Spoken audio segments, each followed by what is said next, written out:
মা আমি বেরোচ্ছি, আর বলছি আমার আজকে একটু আসতে সন্ধে হবে, ঠিক আছে? তুমি চিন্তা করো, আমি ফোন করে দেবো। কোথায় যাচ্ছিস তুই? আরে কি ড্রেস পরেছিস? ড্রেস পরেছি মানে ঠিকই তো আছে, সালোয়ার পরেছি। না ওই ইয়ে কর, ওই ফুল স্লিভ কিছু পরে যা, চুড়িদার ফুড়িদার পরে যা, রাস্তাঘাটে ভালো ড্রেস পরে যা। মা আমি কি, আমরা 2024-এ বাস করছি, ঠিকই তো আছে, কোথায় খারাপ আছে ড্রেসটা বলো তো? হ্যাঁ, এই 2024 বলেই ভয়টা এখন। চারপাশে ঘটনা দেখছিস না? হিংস্র ওই পশুগুলো ঘুরে ঘুরে বেড়াচ্ছে, বুঝতে পারছিস না কিছু? আচ্ছা তুমি আজকে ড্রেস নিয়ে বলছো, একটা কথা বলো, আমি যদি শাড়ি পরে বেরোই তাহলে মানুষের মেন্টালিটি চেঞ্জ হয়ে যাবে আর এইসব কিছু হবে না?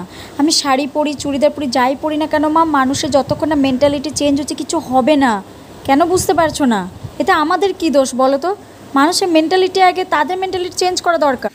আর শোন, বেশি সন্দেহ করবি না, তাড়াতাড়ি ফিরে আসবি। সন্ধ্যেবেলা বলছো, তাহলে কি সবাই কি বেরোবে না মা? কত মেয়ে, তুমি জানো কত মেয়ে রাতের দিকে কাজ করে ফেরে, সন্ধ্যেবেলায় কাজ করে ফেরে, সবার তো আর ডে ডিউটি থাকে না মা। যারা ডাক্তাররা রয়েছে, তুমি যাদের জন্য বলছো তাদের তো বেশিরভাগ নাইট ডিউটি থাকে। তাহলে তো সেখানে যদি সেফটি না থাকে, তারা যদি সেফটি না দেয়, ইচ্ছা করে যদি নিজে থেকে না করে, তাহলে আমরা কি করব? আমরা বেরোবো না মা? আজকে তো স্বাধীনতা দিবস, রাস্তাঘাটে কত লোকজন রয়েছে, বেশিক্ষণ তো থাকবো না। রাস্তাঘাটে লোক থাকবে, ওই তো দেখলি না কালকেরই ঘটনা, হাসপাতালের মধ্যে ঢুকে কি হয়ে গেল। এখনো পর্যন্ত কোনো বিচার পেয়েছে? পারছি, কিন্তু কি করবো মা, এর জন্য প্রতিবাদ দরকার, প্রতিবাদ না হলে কিচ্ছু হবে না। তুমি কেন বুঝতে পারছো না? ভয়ে ভয়ে কতদিন আমরা থাকবো এইভাবে?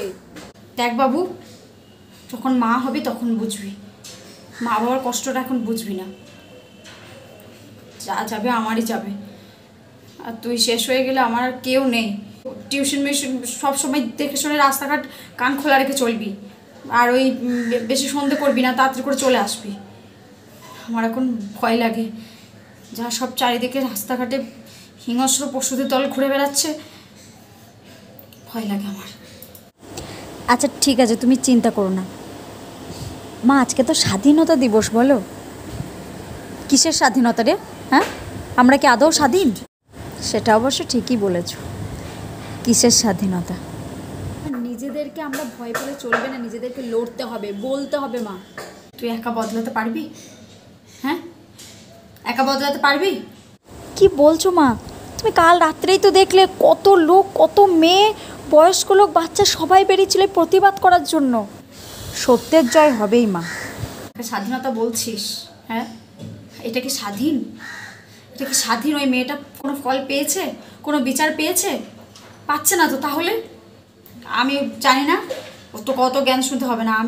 আমি মেয়ের মা, ছেলের মা, আমি বুঝি আমার একটা ছেলে মেয়ে কত কষ্ট করে মানুষ করতে হয়, কত কষ্ট করে পড়াশোনা করতে হয়, তারপর যদি চলে যায়। ঠিক আছে, তুই যা, তাড়াতাড়ি চলে আস। একটা সময় আসবে মা, যেখানে প্রত্যেকে প্রতিবাদ করার ফল পাবে। আর যদি ভয়ে চুপচাপ করে থাকি, সবাই যে নিজেরটা বুঝি, নিজে যদি ভয়ে ভয়ে না বেরোয়, যে না ও কি বলবে, কি করব, ওর চলে যাবে, কি করব, আমি কি করব, তাহলে তো কোনোদিন কিছু হবে না মা। লড়তে হবে, বলতে হবে। তুমি কিচ্ছু চিন্তা করো না মা, তাহলে আমি ফোন করবো, লোকেশন পাঠিয়ে রাখবো, হয়েছে? চিন্তা করো না, আমি সন্ধ্যের মধ্যেই ফিরে যাব, ঠিক আছে? কই দেখি, এবার একটু হাসো দেখি মা, দেখি, হাসো হাসো হাসো হাসো। হ্যাঁ, গুড। আসছি।